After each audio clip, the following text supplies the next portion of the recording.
Imam Dino adalah orang yang paling vokal dalam masalah yang berkaitan dengan perjuangan nasab Rasulullah SAW yang dicantumkan oleh Ta'ala. Ini beliau yang sangat lantang, dan beliau ini adalah yang peneliti. Beliau lah, jadi hak ilmiahnya di ibaratnya itu ada sama beliau. Maka mungkin sedikit banyak faktor itu ada, tapi artinya resator satu organisasi itu sebuah kewajaran. Artinya bukan berarti perjuangan masalah yang berkaitan nasab itu mandek dan resapel itu. Ya. Perjuangan masalah ke-NU-an itu mandek. Keiman masih tetap Nahdlatul Ulama, masih tetap diakui sebagai NU, ulama NU yang harus diapresiasi seluruh gagasan-gagasannya, apalagi masalah ilmiahnya itu harus diapresiasi oleh pengurus NU. Maka dari itu saya menanggapi itu biasa saja lah, itu karena resapel aja. Jadi kita tidak usah bisa. Adapun faktor-faktor yang subjektif itu kan hanya dilakukan oleh orang. Nanti Allah yang akan kita Allah bersama kita, jadi kita usah terlalu khawatir. Dan tidak ada pengaruhnya dalam masalah perjuangan kita ini, masalah perjuangan kultur Nahdlatul Ulama, perjuangan kerakyatan, kebangsaan dan keagamaan ini, memperjuangkan nasabnya Rasulullah, mensucikan nasabnya Rasulullah dari pencampukan tidak benar, itu tidak ada pengaruhnya. Tetap itu akan tetap dilakukan dan akan digerakkan di seluruh rakyat. Jadi meskipun beliau ini tidak di kepengurusan LBM PBNU ya tetap akan terus berjuang kira-kira ya. Akan terus berjuang, tetap terus berjuang. Kan di LBM PBNU-nya juga tidak pernah mengadakan bahtul masalah nasab kan. Ya, artinya sama aja kan. Beliau ada di dalam, beliau ada di luar sama. Tetap yang mengkaji tentang masalah nasab beliau. Maka dari itu kita nggak usah khawatir bahwa Kiiman itu tetap ada dan Kiiman tetap eksis dan Kiiman itu tetap jadi acuan seluruh rakyat Indonesia dalam masalah nasab jemaah. Itu jadi artinya kita nggak usah terlalu khawatir. Kita berjuang tidak harus di struktural NU atau NU secara struktural. Kultur juga yang lebih kuat daripada seperti itu.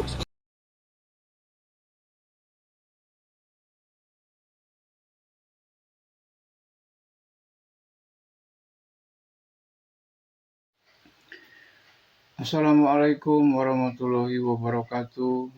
Sahabat panggilan Islami Channel dimana saja berada, sehat walafiat ya. Mudah-mudahan selalu dalam lindungan Allah Subhanahu wa Ta'ala tentunya, dan tidak kurang satu apapun ya. Tetap semangat dalam perjuangan kehidupan. Sahabat dan saudara-saudaraku, pada kesempatan ini saya akan menyampaikan sebuah video tentang tanggapan Kiai Haji Gus Abbas Buntet tentang dipecatnya Kiai Haji Madudin. Kita tahu bahwa kedekatan antara Kiai Haji Gus Abbas Buntet dengan Kiai Haji Madudin ini adalah sangat dekat sekali ya. Jadi satu perjuangan dalam memperjuangkan keabsahan nasab Alawi. Nah kemudian di satu sisi ya, Gus Abbas Buntet ini mungkin mendengar tentang dikeluarkannya Kiai Haji Madudin dari kepengurusan LBM PBNU ya. Ya masalah dipecat tidak jadi masalah, tapi masalahnya kenapa dan mengapa itu terjadi kan begitu. Ada apa kan ya, dan bagaimana ini pengurus PBNU. Dan itu adalah yang merupakan sorotan daripada Kiai Haji Gus Abbas Buntet. Dan kita sebagai loyalis ya, sebagai pengikutnya lah ya, yang dekat dan mendukung bahkan dengan tesis Kiai Haji Madudin juga merasa tersentuh. Ada apa dan mengapa kok demikian sikapnya? Kok bodoh, kok tolol ya. Bahkan ada yang kok goblok PBNU ya, memecat Kiai Haji Madudin bukan memberi penghargaan dengan tesisnya yang membuka mata hati warga dan para kiai, malah diberi hukuman dipecat. Ini kan namanya kegoblokannya daripada pengurus PBNU, kebodohan daripada pengurus PBNU. Ada apa dari ini semua? Kita tidak tahu kan, ada apa. Nah mungkin daripada saudara-saudara dan teman-teman ya, yang bisa atau mempunyai alasan ya silahkan ditulis di komen alasan, atau yang tidak sepaham juga silahkan ditulis di komen. Kalau kami menganggap saat ini bahwa pengurus PBNU melakukan satu tindakan bodoh dan goblok ya, dalam melakukan tindakan memecat Kiai Haji Imaduddin. Yang sebaliknya harusnya mereka itu memberi penghargaan yang tinggi kepada Kiai Imaduddin karena telah membuka mata hati para ulama dan umat di Indonesia ini tidak menjadi tertindas dari penindasan-penindasan Ba'alawi yang berbuat seenaknya saja. Harusnya demikian.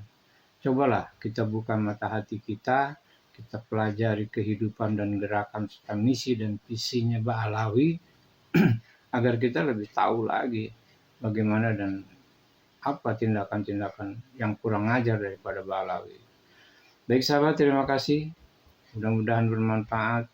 Silahkan tulis komen dan jangan lupa di subscribe. Terima kasih bagi yang sudah subscribe. Mudah-mudahan Allah beri kemudahan segala urusannya. Allah beri kelancaran rezekinya. Dan Allah beri panjang umur. Amin. Ya Rabbal Alamin. Terima kasih atas kebersamaannya. Kita ikuti video-video berikut ini ya dari pendapat Abah Setu. Selamat menyaksikan. Assalamualaikum warahmatullahi wabarakatuh. Waalaikumsalam warahmatullahi wabarakatuh. Alhamdulillah wa syukurillah wa salatu wassalamu ala sayyidina Rasulillah wa ala alihi wa ashabihi wa mawala la hawla wa la quwwata illa billah. Masalah yang berkaitan dengan pemecatan Imad dari MPM PBNU, satu yang harus ditangkap oleh warga Nahdliyin dan rakyat Indonesia, kata-kata pemecatan itu bukan pemecatan. Sebab kata-kata pemecatan ini konotasinya kurang baik. Jadi kalian ini diajari akhlakul karimah oleh Rasulullah SAW dan oleh para ulama-ulama NU, maka gunakanlah kata-kata yang mengindikasikan satu asumsi yang baik.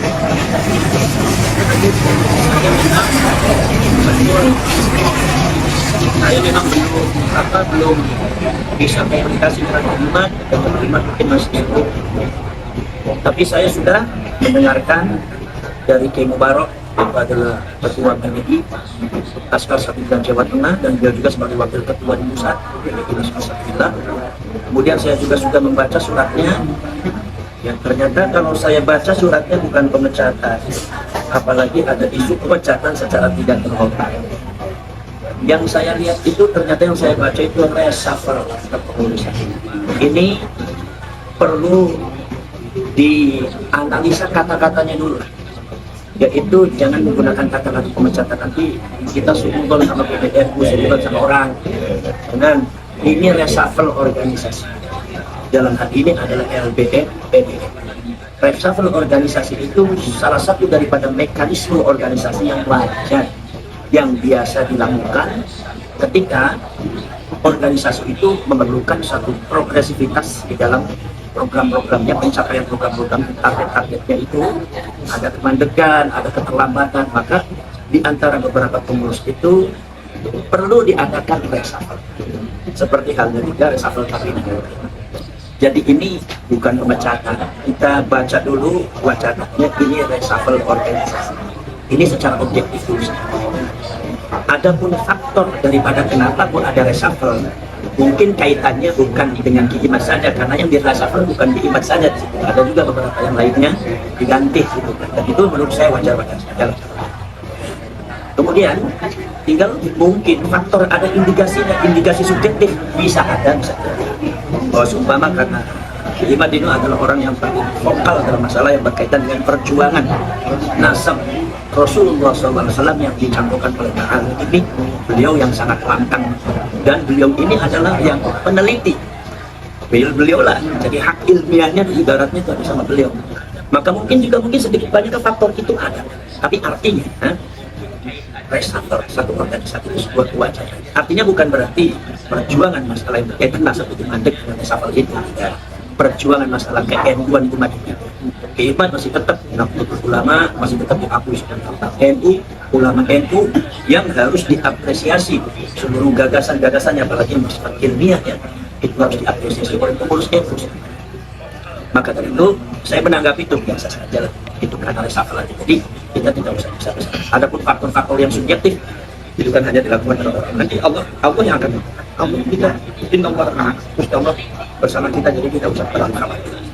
Perjuangan dan tidak ada pengaruhnya dalam masalah perjuangan kita ini, masalah perjuangan kultur Nahdlatul Ulama, perjuangan kerakyatan, kebangsaan dan keagamaan ini, memperjuangkan nasabnya Rasulullah, mensucikan nasabnya Rasulullah dari pencampukan kita, dan itu tidak ada pengaruhnya. Tetap itu akan tetap dilakukan dan akan digerakkan di seluruh rakyat. Jadi meskipun beliau ini tidak di kepengurusan LPFPB ya tetap akan terus berjuang kira-kira ya. Akan terus berjuang, tetap terus berjuang. Kan di BBM-nya juga tidak pernah mengadakan bahtul masalah nasab kan? Ya, artinya sama aja kan? Beliau ada di dalam, beliau ada di luar sama. Tetap yang mengkaji tentang masalah nasab beliau. Maka dari itu kita nggak usah khawatir bahwa Kiimat itu tetap ada dan Kiimat tetap eksis dan Kiimat itu tetap jadi acuan seluruh rakyat Indonesia dalam masalah nasab jemaah. Itu jadi artinya kita nggak usah terlalu khawatir. Kita berjuang tidak harus di struktural NU atau NU secara struktural. Kultur juga lebih kuat daripada seperti itu. Ya, karena Bang Hidayat selama ini juga tidak begitu menampakkan juga kan kepengurusannya juga beliau juga. Ya, Bang. Nah terus alasannya apakah juga karena beliau ini aktif membahas nasab ini ya kira-kira atau ada? Kalau seumpama kita analisa secara zahirnya terjadi pergolakan di BBM, sepertinya alasan itu ada. Walaupun tidak semuanya itu, tapi alasan itu ada. Tapi saya tidak. Ini adalah apa namanya? Jadi praduga tidak bersama. Alasan itu mesti ada dan saya yakin mesti ada alasan.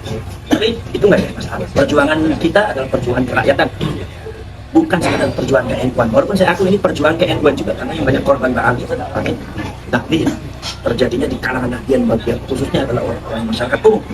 Nah ini cuma saya harapkan ya kepada seluruh pengurus daripada Nahdlatul Ulama itu untuk lebih aktif kembali dalam masalah apresiasi terhadap fenomena yang terjadi terhadap para Nahdien yang dari tahun khusus. Karena ini yang berkaitan dengan Ba'ali, baik pembelokan sejarah, pemalsuan makam, kemudian juga persekusi terhadap para ulama dan orang-orang NU yang ada satu kriminalitas yang dilakukan oleh mereka itu bukan hoax itu, dan itu juga sudah menghadapi, dan saya sendiri juga menghadapi makam palsu ada ini menghadapi. Artinya di sini pengurus NU dan KBNU tidak boleh menutup mata, tapi ini sebetulnya adalah KBNU menjadi acuan terdepan untuk mengkaji itu semua karena korban semuanya kebanyakan orang-orang. Maka dari itu ini untuk perjuangan masalah nasab dan masalah Ba'ali, baik yang menyangkut nasabnya atau program untuk dalam rangka merebut Indonesia, mencampurkan sejarahnya, pembelokan sejarahnya, pemalsuan makamnya, dan seumpama persekusi dan tindakan-tindakan kriminal zalim terhadap rakyat Indonesia, ya, atau mentalitasnya yang menekan atau menganggap rendah rakyat Indonesia. Ini adalah perjuangan kerakyatan, bukan sekedar perjuangan NU secara kultur. Bukan sekedar NU secara struktur. Artinya struktur NU yang kalau bergerak silakan, itu kan tanggung jawab. Tapi kalau seumpama mereka tidak bergerak ya, kita tidak ada masalah. Kita ada rakyat Indonesia harus bergerak. Nah, Nahdien juga dari bawah harus bergerak tanpa harus mengandalkan NU secara struktural. Kalau kita mengandalkan NU secara struktural ya kita sulit juga karena di NU-nya juga berbeda-beda kan. Nah, secara struktural organisasi nggak bisa dikompakkan. Maka dari itu di sini bolehlah disalurkan. Jadi Kiimat kan masih ada wadahnya di antara PBI, Perjuangan Wali Songo. Rakyat Indonesia merapat kepada PBI, Nahdien merapat kepada PBI dan Mas Kasabila dalam masalah perjuangan ini. Itu apa? Ya, satu lagi Gus ini kira-kira apa di kebanyakan pengurus NU itu kok tidak membahas tentang ini, khususnya di PBNU ya. Kalau di PC mungkin ada lah bagian yang membahas itu lah struktural. Ya, saya tidak bisa berbicara secara jelas barangkali nanti yang fitnah, tapi saya secara pribadi dapat menyimpulkan. Tapi fenomena ketika ada seorang sosok Kiimat kemudian banyak ditentang oleh pendahulu-pendahulu yang sudah menganggap dirinya mapan terhadap satu pemahaman yang salah, seperti contohnya mengatakan bahwa klaim bahwa Pak Ali itu cucunya Rasulullah, itu kan sudah pemahaman yang mapan. Ketika itu ada orang yang mentajdidnya dengan bukti-bukti ilmiah, itu biasalah terjadi pergolakan, bahkan bisa terjadi sampai intimidasi, bahkan pengucilan, bahkan dianggap sesat, bahkan terjadi pengusiran sudah. Imam Syafi'i dulu itu ketika bertentangan dengan Imam Malik itu sama ulama-ulama yang mazhab Maliki yang memegangnya adalah ahlul hadis itu menganggap Imam Syafi'i sesat. Bahkan saking bencinya sama Imam Syafi'i ada sihir yang menyebutkan bahwasanya kalau saya mau membunuh orang, maka yang pertama kali saya bunuh adalah Syafi'i, karena Syafi'i itu adalah orang paling pantas dibunuh di dunia ini. Itu saking bencinya, jadi tidak jadi masalah. Imam Al-Qushairi itu seorang ulama besar ya, yang punya kitab Risalah Al-Qushairiyah itu maksud apa? Itu diusir dari kampungnya karena mereka nggak tahu diusir. Begitu sudah pindah ke kampungnya, baru itu Allah membesarkan Imam Qushairi, sehingga kemudian masyarakatnya begitu jadi ulama besar Imam Qushairi, masyarakat meminta Imam Qushairi kembali pada kampungnya. Imam Qushairi mengatakan, saya tidak akan pindah dari satu desa di mana Allah membesarkan saya. Nah, ini udah biasa begitu, ada begini, ada begini. Ada orang semacam Imaduddin Al-Baghdadi itu, menurut saya itu fenomena yang biasa di dalam kajian-kajian ilmiah dan tajdid masalah tajdidul ilmi, pembaruan dalam masalah ilmiah. Itu pasti akan seperti itu. Kita jangan kaget lah. Tapi kita tetap berjuang. Kita tetap berjuang karena ini adalah persoalannya persoalan keagamaan, persoalan Rasulullah, pensucian nasabnya Rasulullah, persoalan pensucian nama baik Rasulullah juga. Kemudian persoalan kebangsaan, persoalan keagamaan, dan termasuk persoalan ke-NU-an gitu. Jadi PWI Dalas Kasabila ini gerakan kultur NU untuk bergerak dalam menangani ini. Kenapa? Ya kalian bisa mengerti dan bisa tahu tanpa harus saya ajari, karena memang dari struktur NU itu belum bergerak. Jadi kalau seumpama dibicarakan ya hancur dulu nanti, makanya kita buatlah wadah sendiri biar tidak mengatasnamakan NU, tapi kita bisa bergerak lebih tegas. Itu. Ya. Terima kasih. Ya. Satu lagi untuk sahabat-sahabatku, Untuk sahabat-sahabat Laskar Sabila dari Laskar Sabila Bantul, bergerak tetap bela bangsa, bentengi masyarakat, bentengi rakyat, bentengi bangsa, bentengi agama, berkhidmatlah kepada Rasulullah SAW untuk mensucikan nasabnya, mensucikan nama baiknya. Jangan mundur selangkah pun, karena kalian ini adalah pasukan yang dinanti oleh Rasulullah SAW, pasukan yang dinanti oleh Allah dan ditunjuk untuk membenahi itu semua. Karena isyaratnya sudah banyak sekali ya, walaupun kalau diungkapkan nanti sangkanya khurafat, nanti sangkanya saya mirip kayak Baal. Makanya cuma yakinlah bahwa ini pergerakan kebangsaan, kerakyatan, tidak harus bergerak. Karena ini Allah sudah menunjukkan data-data yang konkret, data-data yang real bahwa siapa itu Baal, nasabnya bagaimana, pergerakannya bagaimana, dan ini sudah diketahui secara masyarakat. Allah membuka. Dan ketika Allah menunjukkan ayatnya, maka kita wajib kita harus beriman kepada Allah, dan kita tidak ada alasan untuk menghindar dari ayat Allah. Ini kita harus bertindak. Jadi tidak usah sih, berarti kalau sudah pakai Imaduddin itu nggak di LBM, itu biasa. Wong LBM-nya juga tidak pernah maklum bahasa. Ilmunya beliau tetap mengalir dan beliau tetap ditinggikan oleh Allah. Karena ini adalah perjuangan ilahiyah.